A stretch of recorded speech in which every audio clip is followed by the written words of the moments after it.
الحمد للہ رب العالمین والصلاة والسلام علی سید الانبیاء وخاتم النبیین وعلی آلہ وصحبہ وبارک وسلم تسلیما اما بعد فاعوذ باللہ من الشیطان الرجیم بسم اللہ الرحمن الرحیم کل من علیہا فان ویبقى وجہ ربک ذو الجلال والاکرام وقال تعالی فی مقام آخر کل نفس ذائقۃ الموت صدق اللہ العظیم۔ آج قرآن کریم کے درس کا دن ہوتا ہے، لیکن آج ہمارے بہت ہی محترم اور بہت ہی مکرم حضرت مولانا قاری محمد یوسف صاحب نور اللہ مرقدہ، پہلے ہم کہا کرتے تھے دامت فیوزم العالیہ، اور آج وقت وہ آ گیا کہ ہم کہتے ہیں کہ نور اللہ مرقدہ، اللہ ان کی قبر کو روشن کر دے۔ بہت بڑا جملہ ہے جو کہنا میں تو مختصر سا ہے، لیکن بولتے ہوئے بڑا آج دکھ دیتا ہے۔ قاری صاحب رحمۃ اللہ علیہ ہمارے پاس یہاں کافی عرصے سے یہاں تشریف لاتے رہے، اور بہت بڑا عرصہ گزرا ان کا، یہاں پر آئے اور بیانات کیے، مسئلے مسائل بتائے، اور مسئلے کے جو باریک قسم کے مسائل ہوتے ہیں جن کے اوپر عام طور پہ اس طرح نظر نہیں پڑتی علماء کی، لیکن چھوٹے چھوٹے مسئلے مسائل جو کتاب پڑھاتے ہیں اس کے سائڈ پر ایک چھوٹا باریک سا حاشیہ ہوتا ہے، اس کے اندر جو چھپی ہوئی بات ہوتی تھی وہ بھی ان کو ماشاءاللہ یاد ہوتی تھی، اس کے بارے میں وہ بتا دیتے تھے۔ ہم نے تو ان کے ساتھ کرونا کے وقت میں یہاں پر بہت سارا وقت گزرا، اور اس وقت تو ہم نے ماشاءاللہ یہاں پر بہت سارے لوگوں نے ان کے بیانات سنے، لائیو بھی چلتے رہے، یہاں لوکل ویک فیلڈ کے مسلمانوں نے بھی سنے، اور اس طرح ویک فیلڈ کے لوگ سب ان کو اس طرح سمجھتے تھے اس طرح ان کے گھر کا ایک فرد ہوتا ہے، فیملی ممبر تھے ہمارے ایک قسم کے۔ تو اس لیے آج ہم سب کو بہت دکھ ہے۔ ہم جب بھی پاکستان جاتے تو دوسرے دن ہمارے پاس وہ پہنچ آتے، اور اس کے بعد ہمیں کہتے کہ وہاں جمعہ ہمارے پاس پڑھانا ہے، تو ہمیں جمعے کی دعوت دے کے چلے جاتے ہیں۔ تو ہم کہتے ہیں ہم آپ کی موجودگی میں کیا جمعہ پڑھائیں، وہاں تو سارے مدرسے کے استاد ہیں، علماء ہیں، تو ہم کیا ہماری، وہ کہتے ہیں نہیں، بس آپ جو مرضی آپ لوگوں کو کہتے ہیں وہاں کہہ دیں۔ میں نے کہا میں لوگوں کو برا بلا کہوں کہ یہ بھی کہہ دو جمعہ آپ کا ہو جائے گا، لیکن جمعہ پڑھانا ہے آپ نے۔ اتنی محبت اور عقیدت تھی کہ کسی طریقے سے جمعے کے لیے ہمیں بلا کر وہاں لے جاتے۔ تو اللہ تعالیٰ ان کو آمین اور کی رحمت ان کی فرمائے، اور اللہ تعالیٰ ان کی قبر کو نور سے بھرے۔ آمین۔ بہت بڑی علمی شخصیت تھی، اور بڑے بڑے علماء ہم نے دیکھے ہیں، کہتے ہیں دل میں جو بس جاتا ہے نا، ہر آدمی نہیں بیٹھتا ہے دل میں، بڑی مشکل سے انسان کسی دوسرے کو قبول کرتا ہے۔ تو قاری صاحب جو ہیں، بس ان کے ساتھ ہمارے بیٹھنا اٹھنا ہوا تو ایک دن دل میں بیٹھ گئے، اور بہت دل میں بیٹھے، اتنے بیٹھے کہ ان کی جدائیگی جس طرح اپنے گھر کو کوئی فرد جاتا ہے قریبی، اس طریقے سے دل دکھتا ہے۔ علم کے اعتبار سے بھی بہت بڑے عالم تھے، سوچ اور فکر کے اعتبار سے بھی بہت بڑے تھے، اور جس طرح انہوں نے ٹائم گزارا ہے سادگی میں بھی، سادگی کے اندر، کوئی طبیعت کے اندر ایسی نہیں تھی کہ نخرے ہوں، یہ ہو وہ ہو، کچھ بھی نہیں۔ ہر ایک کے ساتھ یعنی 2 منٹ میں ان کی دوستی ہو جاتی تھی، ہر آدمی کے ساتھ وہ بہترین تعلق رکھتے تھے، صرف ہمارے ہی ساتھ نہیں تھا بلکہ ہر ایک۔ تو اس لیے علماء کا، کسی کے عالم کا اپنے دل میں بسانا، میں اس کی بات کر رہا تھا۔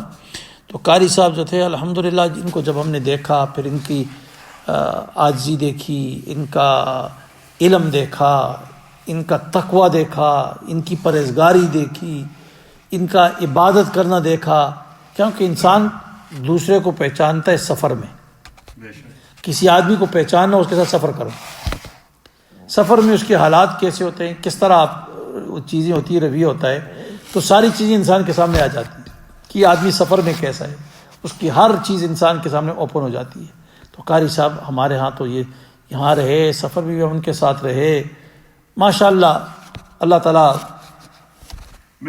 ہر چیز کو ان کو اجر عطا فرمائے۔ نہ اس کی ان کی تعریف کر سکتا ہے انسان، نہ ان کے کوئی چیز بیان کر سکتا ہے، کیونکہ اتنا ایک بڑا انسان تھا۔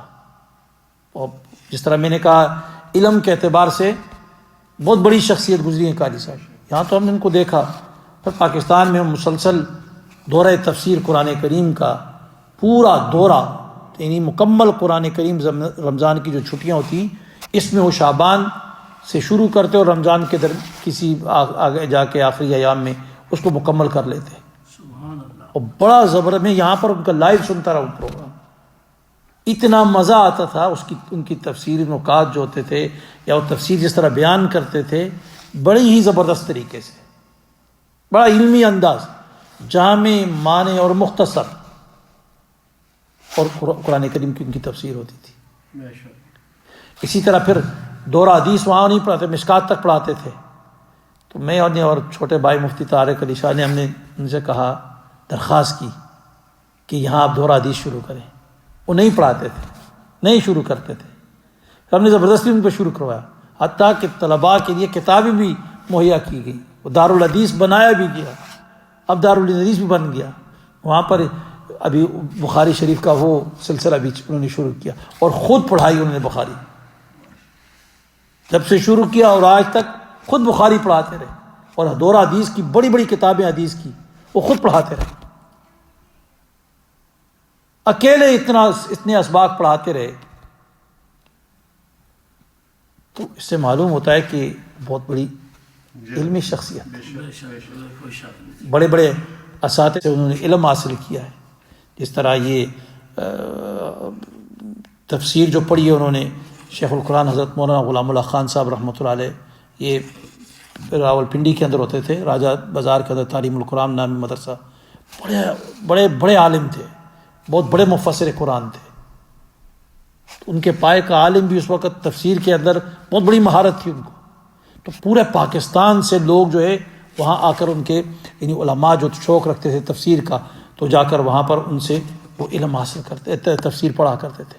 قاری یوسف صاحب کے بارے میں آج پڑھ رہا تھا، تو کہتے ہیں کہ وہاں پر انہوں نے دورہ تفسیر مکمل کیا، اور وہاں پر جب امتحان ہوا تھا اس پہ نمایاں پوزیشن انہوں نے حاصل کی، بڑی پوزیشن حاصل کی۔ اسی طرح پھر دارالعلوم اکوڑا خٹک جو ہے، جامعہ حقانیہ، جسے دارالعلوم دیوبند کہا جاتا ہے پاکستان کا، دیوبند بہت بڑا مدرسہ ہے ہندوستان کے اندر، جو انگریزوں کی تحریک جس وقت علماء کو شہید کیا گیا اور بے دردی سے علماء ختم ہوئے، تحریک جب انگریز کامیاب ہو گئے، انہوں نے قبضہ کر لیا ہندوستان پہ، تو علماء کو بہت بڑی انہوں نے ختم کرنا شروع کر دیا، شہید کرنا شروع کر دیا، قرآن کریم جلانا شروع کر دیے۔ تو اس وقت اللہ رب العالمین کے پیغمبر جناب نبی کریم صلی اللہ علیہ وسلم حضرت قاسم نانوتوی رحمۃ اللہ علیہ کو خواب میں آئے اور انہوں نے کہا کہ یہاں پر مدرسے کی بنیاد رکھو۔ وہاں اس مدرسے کی بنیاد رکھی گئی، اور اس سے علماء کی ایک بہت بڑی کھیپ تیار ہوئی، اور وہ جو تھی پورے عالم کے اندر پھیلی، خاص کر کے ایشیا کے اندر انہوں نے دین اسلام کو وہ کام کیا۔ یہ آج جو تبلیغ کے مراکزیں، مدارسیں، مساجدیں، یہ ساری اس دیوبند کی جو ہے یہ بچے ہیں، اس کی اولاد اور آگے نسل چل رہی ہے۔ اور اس کا وہاں جب تقسیم ہو گیا پاکستان، تو دیوبند وہاں رہ گیا۔ اب پاکستان کے علماء جو تھے، طلباء جو تھے، ان کے علم کے حاصل کرنے کے لیے کوئی راستہ نہیں تھا۔ پھر دارالعلوم حقانیہ جو تھا، اس کو شیخ عبدالحق رحمۃ اللہ علیہ بہت بڑے عالم گزرے، تو انہوں نے اس کی بنیاد رکھی، اور وہاں پر یہ کوڑا خٹک کے جگہ پر یہ مدرسہ ہے۔ ابھی بھی اس کے اندر تقریباً 1000-2000 طلباء جو ہے فائنل ایئر آخری جو بخاری شریف پڑھتے ہیں، آخری سال کے اندر صرف ایک کلاس کے طلباء ہوتے ہیں، مجمع ہوتا ہے، مانک جس طرح ایک جلسہ لگا ہوتا ہے۔ تو وہاں پر قاری صاحب رحمۃ اللہ علیہ نے وہاں پر پھر کیا ہے، وہاں ان سے پڑھا، شیخ عبدالحق رحمۃ اللہ علیہ سے دورہ حدیث وہاں پر کیا۔ اور یہ طالب علمی کے زمانے میں بھی اپنے ایک سیاسی شعور رکھتے تھے، اور بڑی اعتدال کے ساتھ، اتنا اعتدال کے ساتھ طلباء کو رکھا تاکہ تعلیم بھی حاصل کریں، اور کیا ہے اساتذہ کا ادب و احترام جو ہے اس کی بھی کیا ہے کسی کے اندر وہ نہ ہے. اور ماشاءاللہ اس کے بعد پھر قاری صاحب جو ہے فراغت کے بعد اپنے وہاں بٹاگرام کے اندر انہوں نے ایک مدرسے کی بنیاد رکھی. بہت بڑا مدرسہ، آج تو میڈیا میں سب لوگوں نے دیکھا جہاں قاری صاحب کا جنازہ ہوا ہے. بہت بڑا ادارہ ہے، ہم تو کئی دفعہ اس میں گئے، بڑا ادارہ ہے.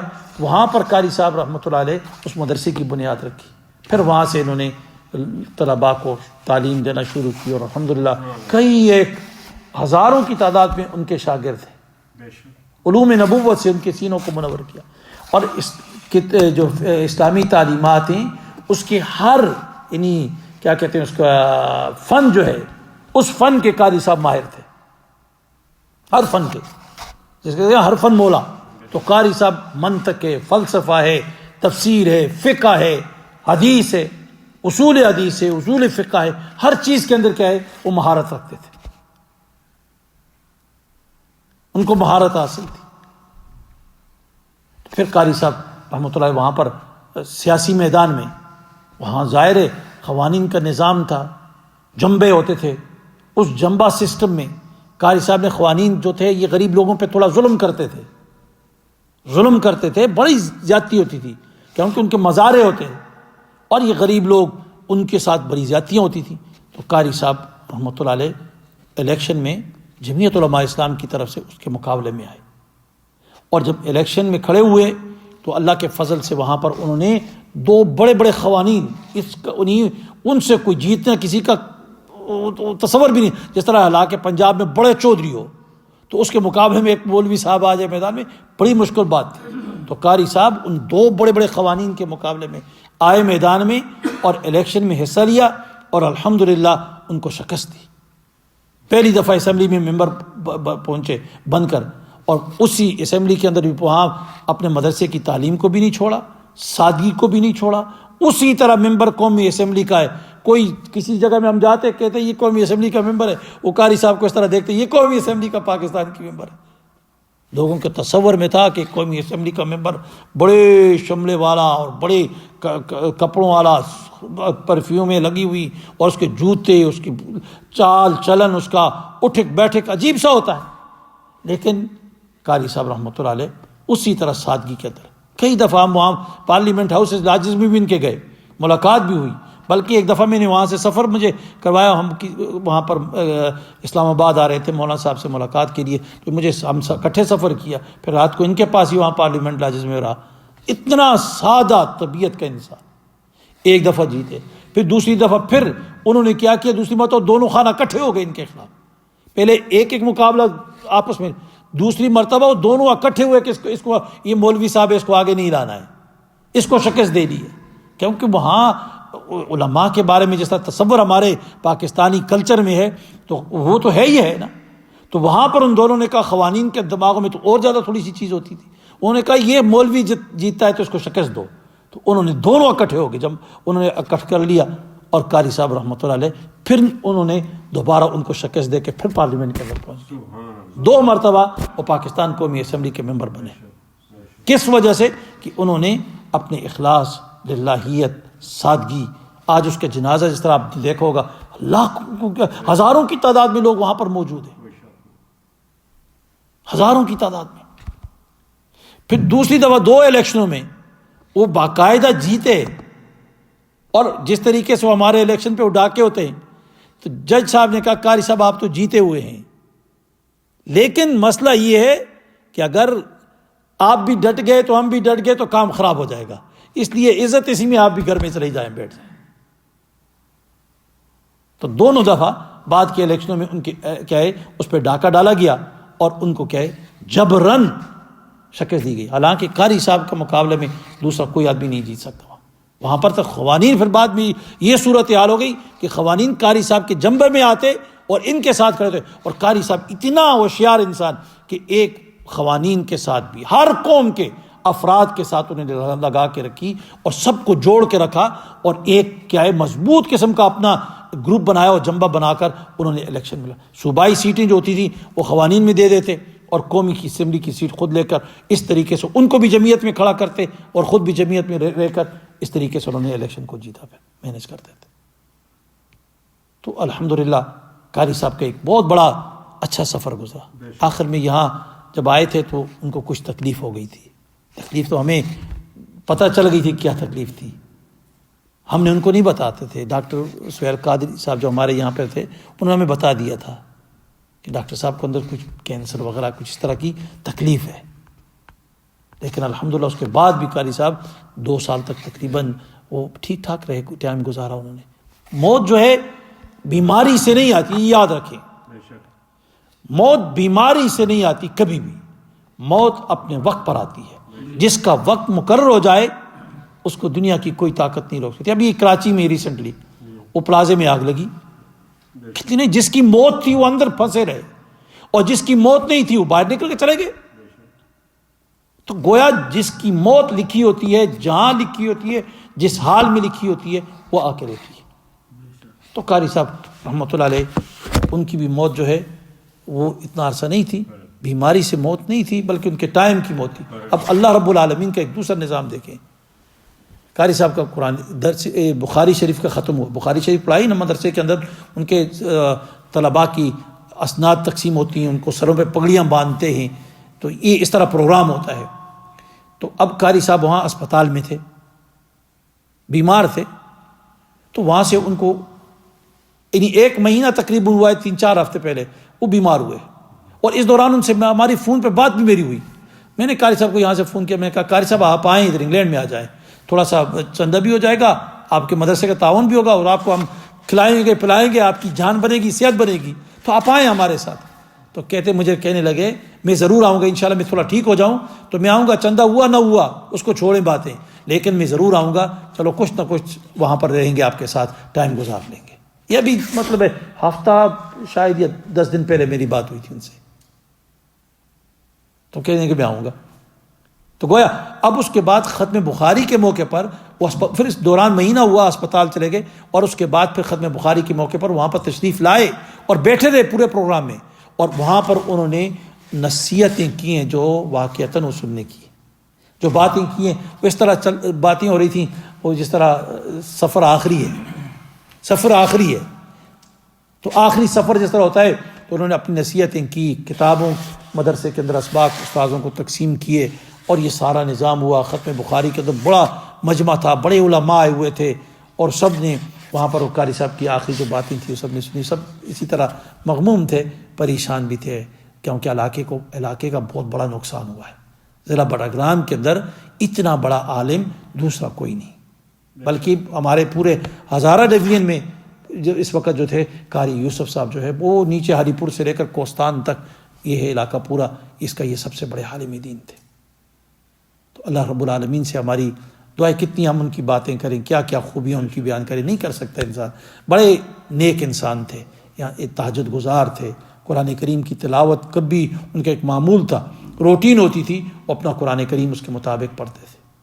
تو دعا کرتے ہیں قاری صاحب کی مغفرت کے لیے, اللہ تعالیٰ ان کی مغفرت فرمائے. الحمدللہ رب العالمین, اللہم صلی علی سیدنا محمد وعلی آل سیدنا محمد. اللہم ربنا آتنا فی الدنیا حسنہ وفی الآخرۃ حسنہ وقنا عذاب النار. پروردگار عالم, ہمارے بہت ہی محترم, بہت ہی شفیق, بہت ہی قریبی اور بہت ہی ہمارے مربی اور مرشد, اور یا الہ العالمین ہمارے استاد, یا الہ العالمین کی مغفرت فرما دے. جنت الفردوس میں قاری یوسف صاحب کو اعلیٰ ترین مقام نصیب فرما دے. یا الہ العالمین ان کی جتنی علمی خدمات ہیں, یا الہ العالمین جو سماجی خدمات ہیں, پروردگار عالم سب کو تو قبول فرما کر انہیں جزائے خیر نصیب فرما, بہتر سے بہتر بدلہ نصیب فرما. یا الہ العالمین کی قبر کو یا الہ العالمین نور سے بھر دے, اور جنت الفردوس میں اعلیٰ ترین مقام نصیب فرما. ان کی جتنی بھی غلطیاں کوتاہیاں اگر ان سے ہوئی ہوں, پروردگار عالم انہیں معاف فرما دے, انہیں معاف فرما دے. ان کے بچوں کو یا الہ العالمین استقامت نصیب فرما, ان کے بچوں کو دین اسلام کے اوپر یا الہ العالمین جس طرح ان کا صحیح جانشین بنا, انہیں ان سے صحیح معنوں میں دین اسلام کی خدمت لے, مدرسے کی خدمت ان سے لے. پروردگار عالم ان کو ہر قسم کے شرور اور فتن سے ان کی حفاظت فرمانا, حاسدین کے حسد سے انہیں بچانا. یا الہ العالمین انہیں حاسدین کے حسد سے بچانا, شریروں کے شر سے بچانا, فتینوں کے فتنوں سے بچانا. پروردگار عالم انہیں استقامت نصیب فرمانا. آپس میں سب بھائیوں کو یا الہ العالمین